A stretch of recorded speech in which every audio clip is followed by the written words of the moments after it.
자, 오늘은 베드로후서 마지막 시간이네요.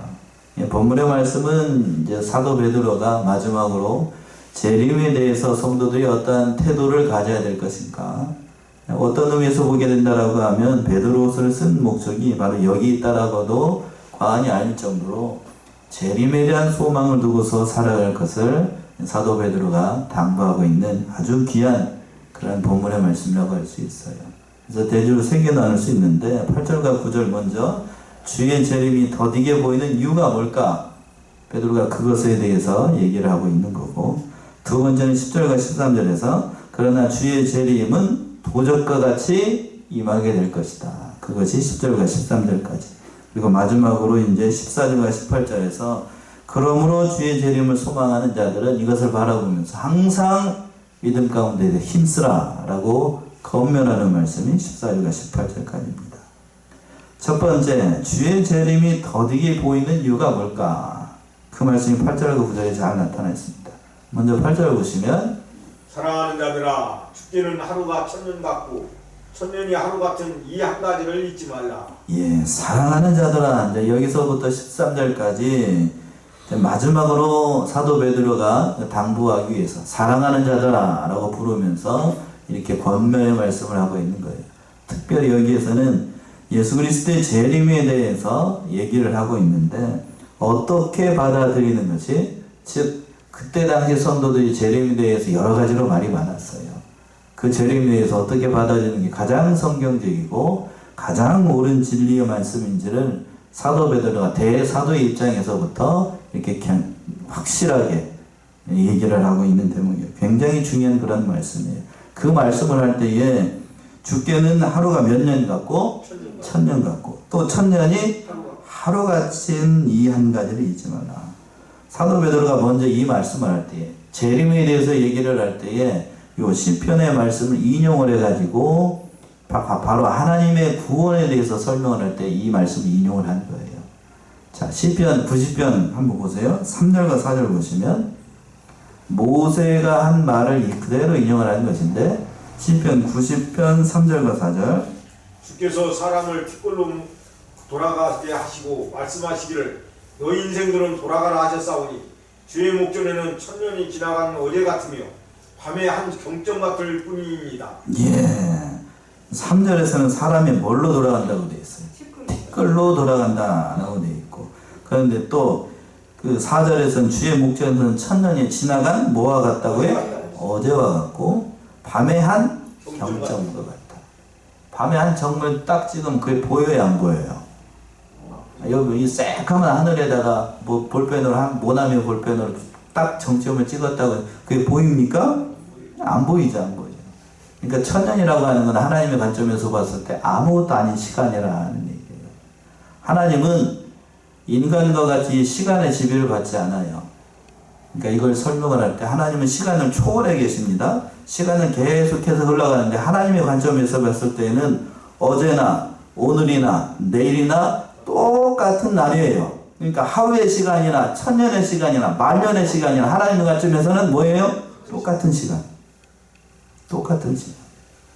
그러니까 그 말씀을 표현을 하고 있는데, 바로 그래서 지금 왜 이 말씀을 했을까? 베드로가 이 얘기를 한 이유, 시편의 말씀을 이용하는 건 재림의 인간의 관점으로 봤을 때에 예수님이 오신다고 한 시간이, 지금 우리 관점으로 이해해 봅시다. 몇 년이 지났어요? 2000년이 지났죠. 2000년이 지났어요. 베드로 당시에는 예수님 승천하시고 30년, 40년이 지났는데 예수님이 오셨다고 안 하셨다고요? 안 오셨어. 그러니까 인간의 관점으로는 30년이라고 40년이 지나고 1000년이라고 2000년이 지나도 우리의 관점으로 봤을 때는 그게 많은 시간이 지난 것 같지만 하나님의 관점에서 뭐라는 얘기예요? 똑같은 시간이요. 그게 아무것도 아니라는 거예요. 시간이 중요한 게 아니라 하나님이 그 말씀을 하신 것이 중요하고, 반드시 예수님께서 오신다고 안 오신다고요? 오신다는 얘기예요. 이병희 목사는 이걸 설명을 할 때 이렇게 얘기해요. 구원론적 관점에서 얘기를 했는데, 하루가 천년 같다는 얘기는 예수님께서 하나님의 백성들이 회개하기를 천년이 면치는것 같이, 하루가 몇 년인 것 같이 천년과 같이 기다린다는 거예요. 그러니까 이 말씀 달리 얘기한다라고 하면 성도가 회개하고 기다리기를 하루를 마치 예수님은 천년과 같이 기다린다는 그런 애타는 마음을 표현한 것이다. 그렇게 얘기를 하고, 또 천년이 또 하루 같다는 얘기는 하나님께는 경건하지 않는 자들을 심판하시는 데 있어서 천년을 마치 뭐와 같이 하루와 같이 참아주신다는 얘기예요.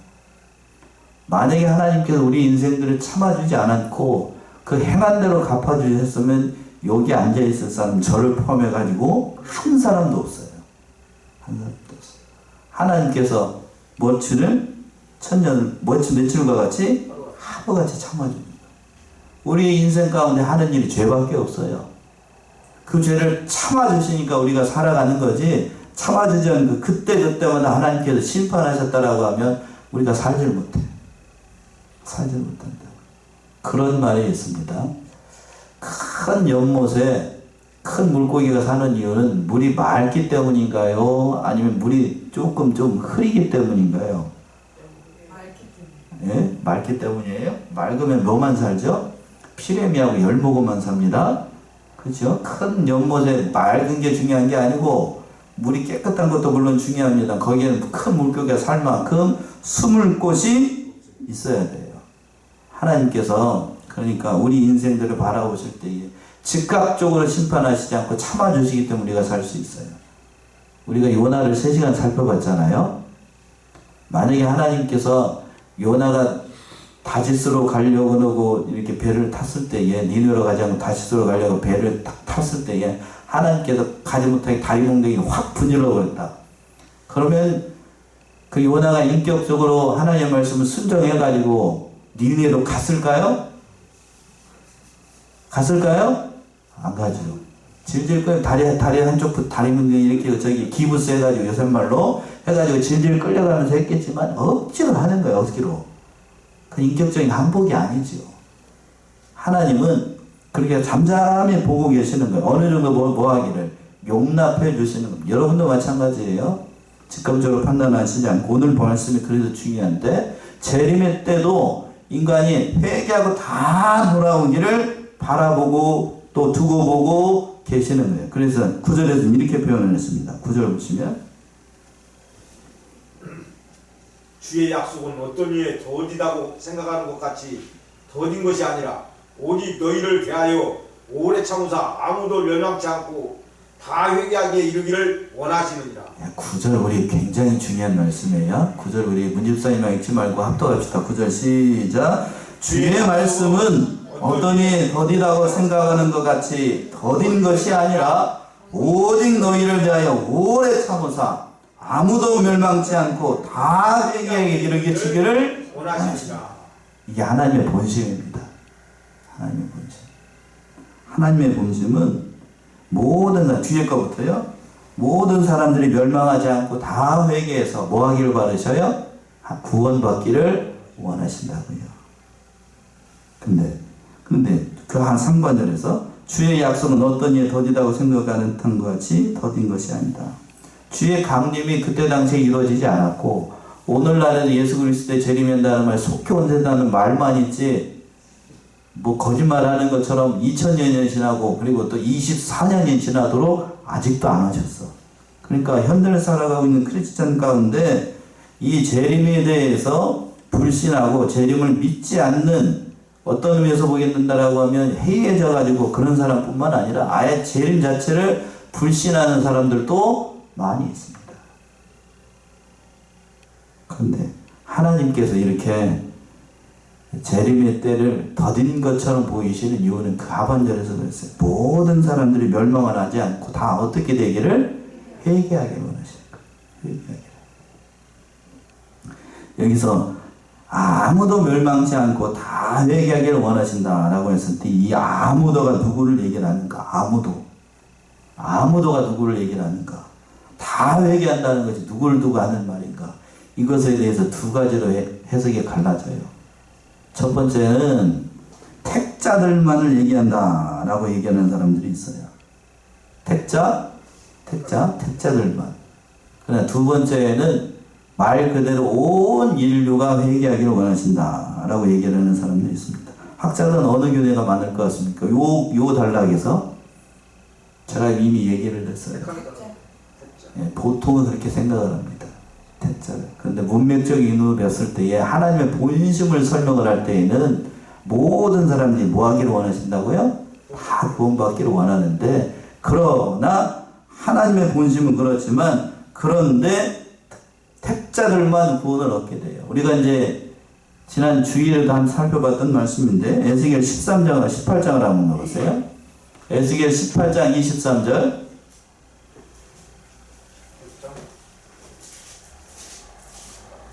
에스겔 18장 23절. 지난 주일에도 봤던 말씀이죠. 나 주 여호와가 말한다.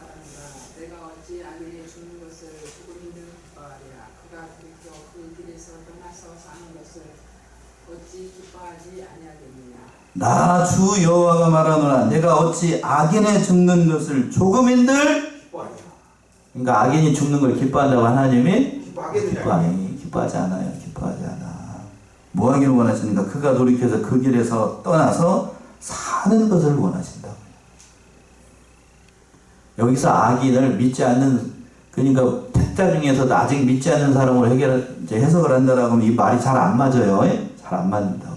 하나님의 본심은 하나님을 모르는 자들도 누구를 발견해서 하나님을 발견을 해서 그 모든 사람들이 구원을 얻기를 바란다는 거예요. 그러나 이 말씀은 만인 구원을 얘기하고 있는 건 아니에요. 분명히 하나님께서 택한 자들이 있고 또 뭐하지 않은 자들이 있어요? 불택자도 있습니다. 예수님이 재림하실 때 그렇게 얘기를 하셨잖아요. 한편은 뭐가 있고 왼편은 뭐가 있고 택하지 않는 자들이 있고 오른편은 뭐가 있고 택자들이 있게 될 것이다. 분명히 있어요. 한 사람은 영생을 얻게 되고 또 다른 쪽에 있는 사람들은 뭘 받게 되고 영벌을 받게 된다고 분명히 얘기를 하고 있으니까 하나님의 본심은 그래도 그 모든 일들을 통해서 그 반열에 참여하지 못하는 사람이 있게 될 때 같다는 거예요. 재림에 대해서 얘기를 할 때에도 사도 베드로가 그걸 염두에 두면서 얘기를 하고 있었어요. 자, 그리고 두 번째는 어떠하든지 간에 그러나 주의 재림의 날은 도적과 같이 임하게 될 것이다 하는 거예요. 그 말씀이 10절에 두 번째 대지에 나타났습니다. 10절 보시면 그러나 주의 날이 도적같이 오리니 그날에는 하늘이 큰 소리로 떠나가고 체질이 뜨거운 불에 풀어지고 땅과 그 중에 있는 모든 일이 드러나리로다. 자, 10절 시작을 할 때 그랬습니다. 그러나 주의 날이 뭐같이 온다고요? 도적과 같이 임한다. 주의 날이라고 하는 것은 최후의 날, 바로 예수님께서 뭐 하시는 날? 재림하시는 날. 그 날이 도적과 같이 임해요. 준비를 잘한, 오늘 찬송가에서도 그랬는데 그 모든 것을 준비를 잘한 사람들에게는 그날이 도적이 아닙니다. 속히 오기를 바라지요. 그러나 준비하지 않는 사람들은 그날이 무슨 날이 되는 거예요? 도적 맞는 날이에요. 도적 맞는 날. 그러니까 이 말 앞에 말하고 연결한다라고 하면 주의 재림의 때를 사망하지 않고 그 말씀대로 행하지 않는 모든 사람들은 도적과 같이 임해서 참으로 슬픈 날, 이를 가는 날이 될 것이다. 예수님도 이렇게 경고를 하셨고 사도 바울도 똑같이 얘기를 했습니다. 자, 그런데 그 중반절에서 그랬어요. 그날에는 하늘이 무슨 소리로 떠나가고 큰 소리로 떠나가고 라고 되어 있어요. 여기서 큰 소리라고 하는 건 신약성경에서 여기에서만 나오는 말이에요. 베드로후서에서만. 근데 이 큰 소리라고 하는 말이 헬라어 원어로 보게 되면 공중에다가 화살을 쏠 때 나는 소리, 또는 천둥 치는 소리, 불꽃이 튀는 소리, 채찍이 내리치는 소리, 또는 불꽃이 거센 물이 흘러가는 소리, 또는 뱀이 지나가는 소리. 그러니까 이 말은 모든 소리가 다 협해지는 그날이 될 거라는 얘기예요. 세상에 있는 소리 나는 소리는 다 하늘에서 울려 퍼져가지고 하늘이 어떻게 된다고요? 떠나가게 돼요.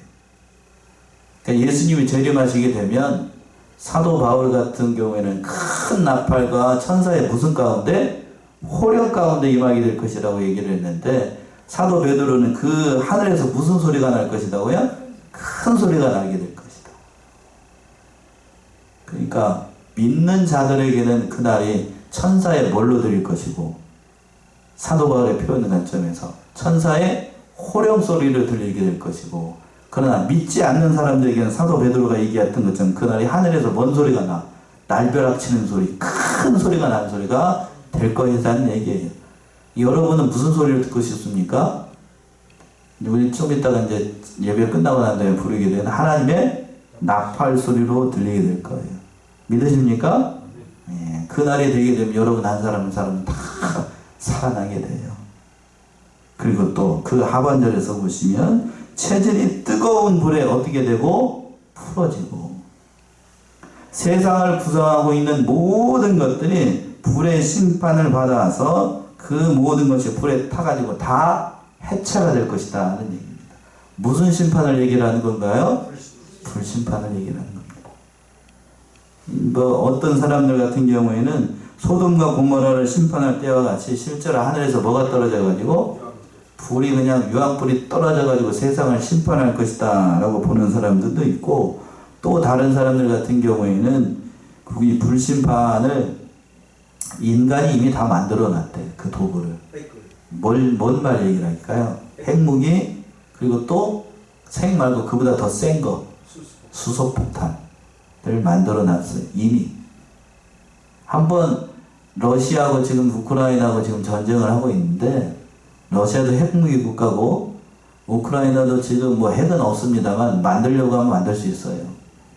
만약에 전쟁이 불리하다, 상황이 불리하다고 해서 러시아에서 핵을 쐈다, 우크라이나가 한 방 맞았다, 그럼 어떻게 될 것 같습니까?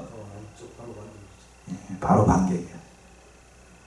바로 반격. 지금 북한이 지금 러시아가 위기에 처했어요. 여러분 전쟁 상황을 아실지 모르겠습니다만 러시아가, 우크라이나가 지금 러시아 영토 안으로 들어갔어요. 반대쪽에서는. 이쪽은 놔두고 러시아 본토 안으로 들어가니까 위급해지니까 지금 누가 개입을 했어요? 북한이 개입을 한 거예요. 북한이 개입을 했어요. 러시아가 그냥 막 전쟁에서 승리할 것 같으면 북한이 개입을 했을까요? 안 했을까요? 개입 안 했죠? 우리 마치 뭐 때하고 비슷한 것 같습니까? 6.25 때 우리랑 비슷한 거예요. 지금 상황이. 러시아가 전쟁에 지금 지게 생겼어. 지면 말 그대로 세상 표현을 해서 죄송합니다. 전쟁에서 패하게 되면 패전국은 완전히 독박서. 완전히 독박서입니다. 그러니까 러시아가 그 상황은 누구보다도 더 잘 아니까 북한한테 큰 걸 주고, 뭘 줬는지 알 수가 없어요. 뭘 주겠다고 이미 약속은 했을 거고. 그걸 오케이 하고 누가? 김정은이 10,000명을 파병했다고 얘기하는데, 제가 봤을 때 어떤 사람들 20,000명 이상을 파병했다라고 얘기해요. 그것만 파병을 했을까? 그 10,000명을 파병하게 되면 거기에 따라가는 무기들과, 무기는 물론 러시아가 줬겠지만 그 수많은 사람들 먹여 살리기 위해서 그랬을 거예요. 그냥 심각하게 받아들여야 되는데 여기 계신 분들은 심각하게 안 받아들이더라고. 심각하게. 북한을 자극하지 않아야 된다고 이런 얘기를 했었고, 참 그 위기의식을 느껴야 돼. 아무튼 그 얘기는 잠시 접어두고, 그때가 되면, 주의 재림의 때가 되면 그 쌓아둔 무기를 사용을 해가지고 하나님께서 온 일을 심판할 것이다. 일견 맞는 말이에요. 맞는 말. 한번 핵이 터지면 온 나라가 그냥 난리가 나요. 더군다나 우리같이 이렇게 조그마한 나라에 수도 서울에다가 핵이 한 방 딱 떨어졌다. 네? 지금 용산 가운데다가 핵이 빵 하고 떠졌다. 그럼 서울시는 어떻게 될 것 같습니까? 난리 나는 거예요. 난리 난다. 어느 분이 그렇게, 제가 이제 언제 병원에 한번 입원을 했을 때 어느 분이 그렇게 얘기해요. 김정은이 핵은 가지고 있지만 절대로 남한테는 쏘지 않을 거다고. 그렇게까지 장담하시는 분이 있다고. 그걸 어떻게 알아? 미국한테 쓰려고 핵을 만들었을까나? 응? 그럴까요? 여러분들 상식적으로 한번 생각해. 미국한테 핵을 쐈다. 북한이 한 방이라도 어디 근처에다 한 방 쐈다. 그럼 어떻게 될 것 같습니까? 북한 어떻게 될 것 같아요? 지구상에서 사라져 그냥. 지구상에서 사라진다. 북한한테 쏠라고? 아니 저기 미국한테 쏠라고? 아니죠. 제대로 판단을 해야 되는데 어쩌다 핵무기가 나오니까 거기까지 갔는데 그 이미 마련해 주셨어. 그런 심판을 하나님께서 지금 하고 계신지도 몰라. 지금 전쟁의 상황이 아주 엄중하게 봐야 됩니다. 그때가 되면 또 그 하반절에서 10절 하반절에 거기서 보시면 땅과 그 중에 있는 모든 것이 다 어떻게 된다고요? 드러나게 돼요.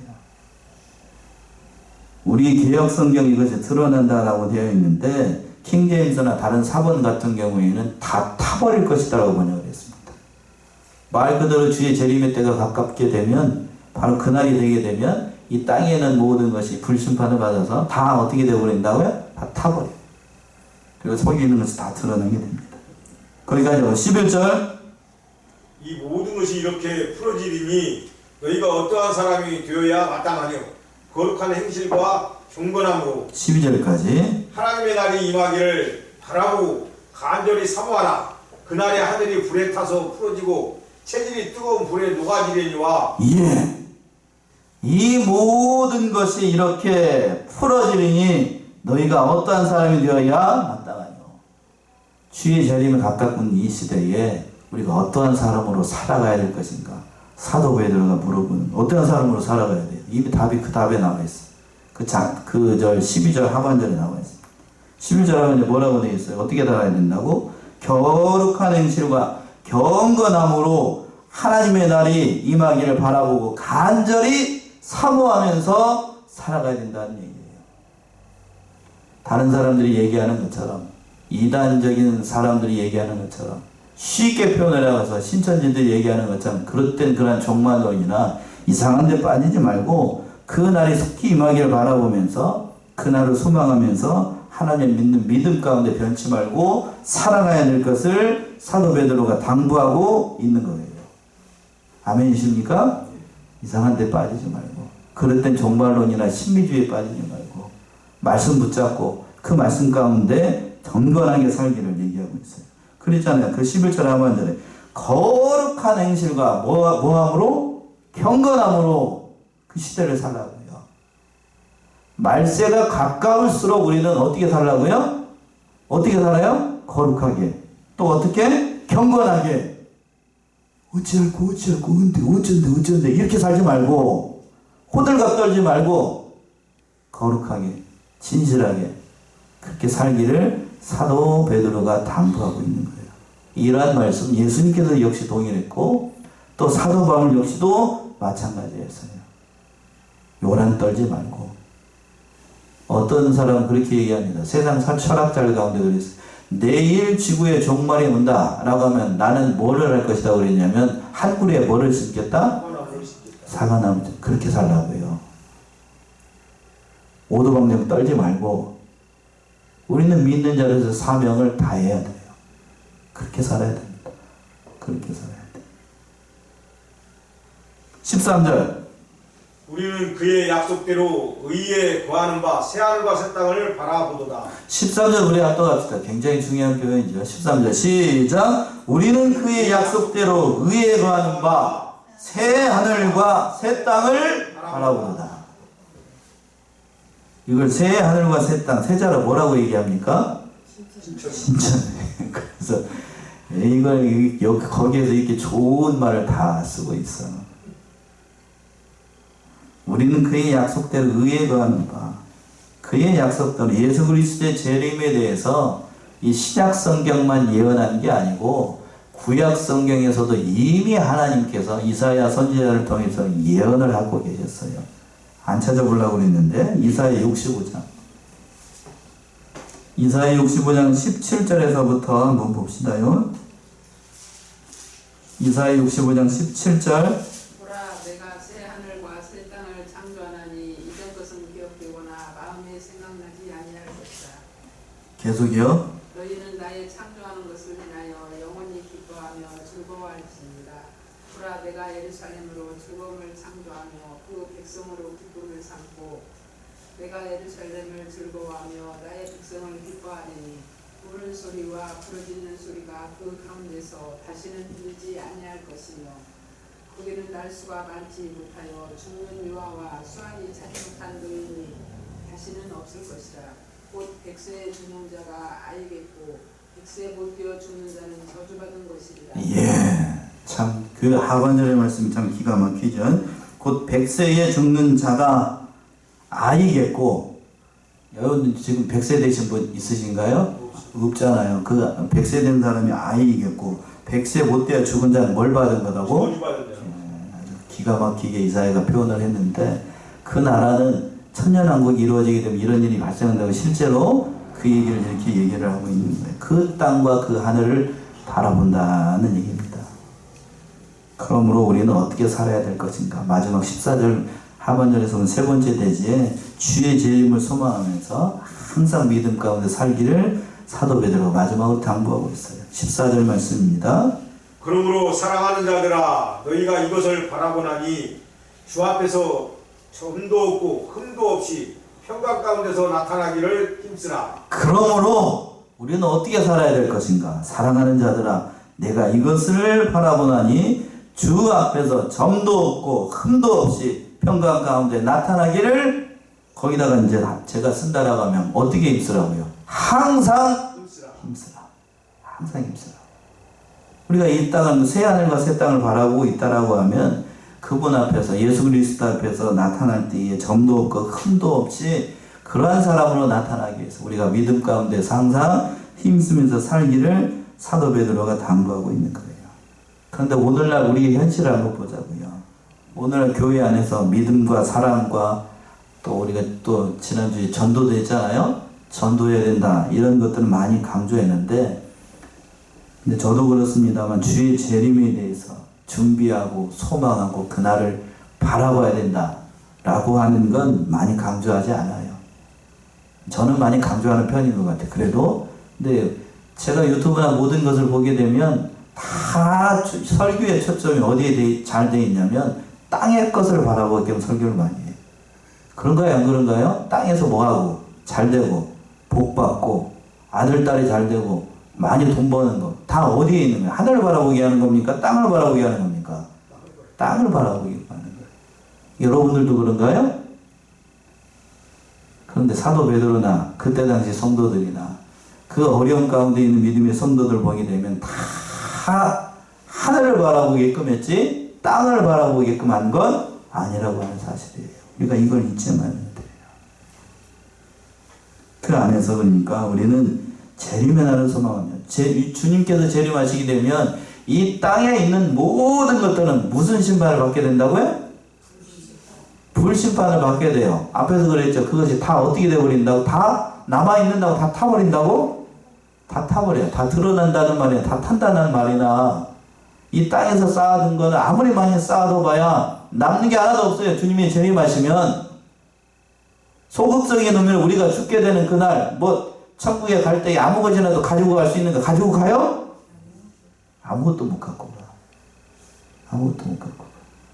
그런데 우리는 자꾸 뭐에다 쌓아두려고 어디에다 쌓아두려고 땅에 쌓아두려고. 그래서 예수님께서 그랬죠. 네 보물을 어디에 쌓아두지 말고 땅에 쌓아두지 말고 어디에 쌓으라고요? 하늘에 쌓으라고 그랬잖아요. 그 얘기를 이렇게 사도 베드로는 이렇게 표현하고 있는 거예요. 15절 보시면 15절 또 우리 주의 오래 참으심이 구원이 될 줄로 여기라. 우리 사랑하는 형제 바울도 그 받은 지혜대로 너희에게 이같이 썼고 또 우리 주의 오래 참으심이 구원이 될 줄을 여기라. 하나님께서 우리에게 오래 참으셨기 때문에 그것이 구원으로 이루어졌다는 얘기이고 그리고 또 이것에 대해서 우리 사랑하는 형제 누구도? 바울도 그 받은 지혜대로 우리에게 이같이 썼다라고 되어 있어요. 여기서 주목해야 되는 표현이 사도 베드로가 대사도입니다. 근데 막내 사도벌대는 그 바울을 가리켜서 뭐라고 얘기하냐면 우리 사랑하는 형제 바울도 이렇게 얘기를 했어요. 이건 사도 베드로가 누구를 인정한 거예요? 사도 바울을 사도로서 다 인정을 한 겁니다. 그리고 또 그 받은 지혜도 우리에게 이같이 썼다는 거는 사도 바울 역시도 주님의 재림에 대해서 아주 정확하게 얘기를 했다는 얘기예요. 엄밀한 의미에서 얘기한다라고 하면 재림에 대해서 주님의 재림에 대해서 정확하게 얘기한 건 예수님 다음으로 누가 썼습니까? 사도 바울이에요. 사도 바울. 아주 조목조목 정확히 예수님의 재림에 대해서. 그리고 심지어는 사도 바울과 같은 경우는 고린도후서 11장에서 보시게 되면 어디까지 올라갔어요? 기도하다가 3층창까지 갔어요. 그 모습을 진짜로 봤던 사람이에요. 그러니까 예수님의 재림에 대해서 아주 정확하게 얘기를 하는 거예요. 그래서 16절은 이렇게 표현을 하고 있죠. 16절 또 그 모든 편지에도 이런 일에 관하여 말하였으되 그 중에 알기 어려운 것이 더러 있으니 무식한 자들과 굳세지 못한 자들이 다른 성경과 같이 그것도 억지로 풀다가 스스로 멸망에 이르느니라. 예, 또 그 모든 편지에도 이런 일에 대하여 말하였으되 그 중에 알기 어려운 것이 더러 있으니 무식한 자들과 굳세지 못한 자들이 다른 성경과 같이 그것도 억지로 풀다가 스스로 멸망에 이른다. 또 그 모든 편지에도 이런 일을 말했다. 그래서 모든 편지는 바로 앞에서 얘기했던 사도 바울이 썼던 그 모든 편지들을 얘기를 하는 거예요. 그러니까 이 말씀 속에는 무슨 의미가 담겨 있냐면 사도 베드로도 사도 바울이 썼던 그 모든 편지들을 읽었다는 얘기입니다. 안다는 얘기예요. 그렇죠? 안다는 얘기고. 그리고 또 이 모든 일에 대해 관해서 즉 예수 그리스도의 재림과 심판에 대해서 사도 바울이 얘기했던 걸 사도 베드로도 다 들었다는 얘기입니다. 그런데 그 중에 알기 어려운 것이 더러 있었다는 얘기예요. 이 말은 말세에 관한 그 예언의 말씀들이 이루어지지 아직 않았기 때문에 예수 그리스도의 재림에 대해서 계시록이나 다른 사도 바울이 썼던 그 모든 말씀들이 아직 이루어지지 않았어요. 그렇죠? 지금 다 이루어지지 않았잖아요. 그러니까 사도 바울이 썼을 때나 사도 베드로가 그걸 봤었을 때에는 잘 이해가 되지 않아요. 그런데 그걸 잘 이해가 되지 않은 대목들을 가리고 거짓 선지자들이나 거짓 선생들은 자기 식대로 해석을 해요. 오늘날 그걸 어디에서 많이 합니까? 계시록을 가지고 장난을 많이 치죠? 예. 자기 식대로 해석을 해요. 그러면서 뭐라고 얘기를 하냐면 한기총과 기존 교회 성도들이 그리고 기존 교회 목사들이 뭐 해가지고 이 말씀 그대로예요. 어디 있던 거 무식해가지고 그 계시록의 말씀 뭐 한다고? 풀지를 못한다라고 얘기해요. 풀지를 못하기는 지들이 더 무식해놓고는. 신학적으로 그들이 해석해 놓은 걸 이렇게 보게 되면 웃기지도 않는다고 제가 몇 번을 말씀드렸죠. 잘못된 비유와 이상한 논리로 이렇게 푸는 거예요. 사도 베드로가 정확하게 얘기를 했어요. 정확하게. 이미 사도 베드로는 이걸 내다봤는지도 모르겠어요. 이미 내다봤어요. 억지로 풀어요. 어떻게 푼다고요? 억지로. 다른 성경과 같이 억지로 풀다가 스스로 어디에 이른다고? 멸망에 이른다. 베드로서 1장 19절에서는 이렇게 풀어야 된다라고 했어요. 뭐가 떠오르기까지 풀어야 된다고 했어요. 1장 19절. 또 우리에게 더 확실한 예언이 있어 어두운 데 비추는 등불과 같으니 날이 새어 샛별이 너희 마음에 떠오르기까지 너희가 이것을 주의하는 것이 가하니라. 날이 새어 뭐가 떠오를 때까지? 샛별이 떠오르지. 진리가 떠오를 때까지 해야 되는데 그들은 그렇게 풀지 않는다는 거예요. 신천지가 그렇고 다른 이단들이 그랬습니다. 이상하게 풀기 시작해요. 그러다 스스로 멸망에 이르게 됩니다. 누가 진리이고 누가 하나님 편에서 그 바르게 해석하는지는 누가 재림하시면 알게 된다고요? 예수님이 재림하시면. 그리고 17절 여기까지 하고 17절. 그러므로 사랑하는 자들아 너희가 이것을 미리 알았은즉 무법한 자들의 미혹에 이끌려 너희 굳센 데서 떨어질까 삼가라. 예. 사도 베드로가 그래서 이걸 내다보면서 미리 얘기를 했어요. 그러므로 사랑하는 자들아 너희가 이것을 미리 말하였은즉 무법한 자들의 미혹에 이끌려 너희 굳센 데서 떨어질까 삼가라. 조심하라는 거예요. 지금 너희가 지키고 있는 그 믿음이 참으로 귀한 것이라는 거예요. 우리 관점으로 얘기한다라고 하면 여러분이 이 자리에 앉아서 듣고 있는 이 진리의 말씀을 굳게 어떻게 하라고요? 지키라는 얘기예요. 굳게 지키라. 다른 이단적인 사상에 얘기하지 말고 그게 미끌리지 말고 거기에 넘어가지 말고 자신이 가지고 있는 신앙이 얼마나 중요한지를 깊이 헤아라라는 얘기예요. 오늘날 성도들이 그걸 모르는 것 같아요. 오늘날 성도들이. 아버지가 가르쳐주는 말씀 참으로 중요합니다. 집안에서 아버지가 얼마나 중요한 존재인지 아버지가 떠나고 난 다음에 알아요. 언제 안다고?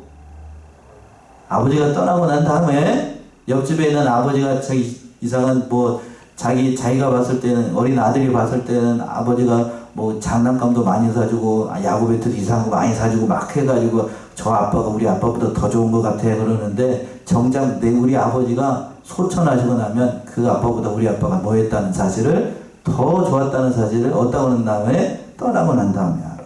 제가 이 얘기를 왜 들을까? 우리가 배우고 있는 이 진리가 그 진리의 세계에서 떠날 때 알게 됐다고. 그러니까 우리가 먹고 있는 이 밥이 참으로 중요한 거예요. 그러니까 비록 이렇게 우리 성도들이 이렇게 많이 모이고 있지만 우리가 배우고 있는 진리 말씀을 얼마나 귀한지 다르게 우리가 바로 깨달아야 됩니다. 마지막 18절. 오직 우리 주 곧 구주 예수 그리스도의 은혜와 저를 아는 지식에서 자라가라. 영광이 이제와 영원한 날까지 저에게 있을지어다. 자, 우리 18절을 마지막 합독하고 우리 말씀 마칠까요? 시작. 오직 우리 주 곧 구주 예수 그리스도의 은혜와 저를 아는 지식에서 자라가라. 영광이 이제와 영원 날까지 저에게 있을지어다. 어디까지 자라가라고요? 예수 그리스도에까지 자라나가라. 그리고 또 그 예수님께 영원한 날까지 영광이 있기를 사도 베드로가 이렇게 기도하면서 사도 베드로후서를 마치고 있습니다.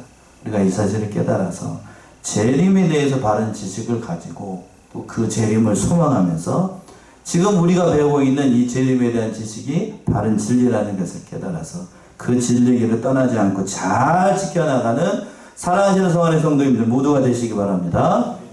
기도하겠습니다.